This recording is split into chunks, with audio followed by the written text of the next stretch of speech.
The Palestinian Authority is continuing to pay the salaries of convicted terrorists in Israeli prisons, despite international backlash. But where is the money coming from? ILTV's Steve Leibowitz sat down with Ambassador Alan Baker from the Jerusalem Center for Public Affairs, who says Americans and Europeans should be even more disturbed by the fact that they're paying the bill. The Palestinian Authority has openly admitted that large amounts, considerable amounts of the monies that are being donated in order to assist the Palestinian Authority to enhance its governance and carry out its functions as an administration, that they're channeling money to pay salaries to prisoners and benefits to their families. Are they giving them basic small amounts No. in order to be able to use the canteen? No, we're talking about hundreds and hundreds of dollars every month salary. To thousands of people? Yes, absolutely. Now, the Palestinian Authority realized that a lot of the Western countries feel somewhat embarrassed by the fact that monies that they're donating are openly or indirectly being transferred to prisoners. So they tried to conceal it by having the money sent to the PLO, the Palestine Liberation Organization, which is the umbrella organization under which the Palestinian Authority works, thinking that by transferring the money to them and by their giving it to prisoners, they're no longer involved in transferring money to prisoners. But in actual fact, the agreements, the Oslo Accords, are between Israel and the PLO, and the PLO are specifically prohibited from encouraging, supporting terror in any way, including, of course, transferring monies to prisoners.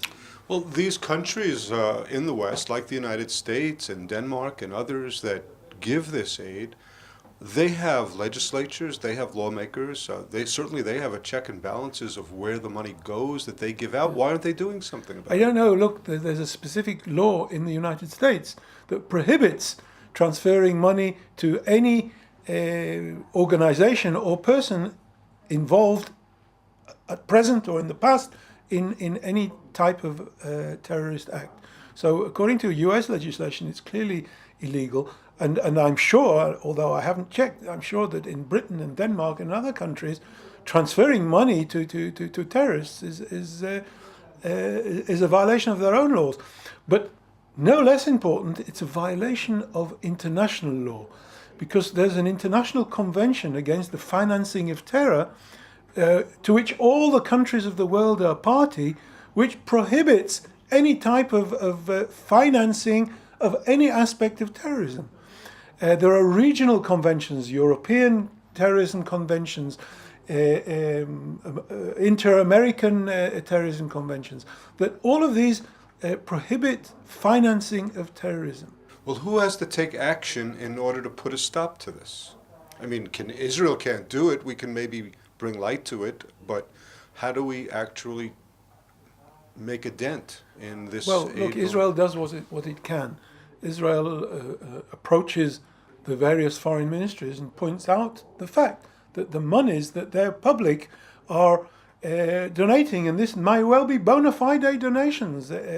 People genuinely want to donate money because they feel that their money is doing something good. It turns out that their money is encouraging terrorists and their families. What's the practical result on the ground? A terrorist more likely to carry out his act if he knows that he's going to be taken care of, he and his family are going to be taken care of financially? Sure, absolutely. Look, it's a form of encouragement of terrorism, which is a violation of international and the Oslo Accords. Now, are we only talking about the terrorists that are in prison, or also the families of the so-called martyrs? Well, the families get benefits as well, whether their On what husbands basis? are in prison or whether they're dead. On what basis do they get? But this is a Palestinian law. This is internal Palestinian legislation. It's not secret. That it's anyone above that board. attacks, murders, let's say an Israeli 13-year-old Well, they in her don't call it bed. that.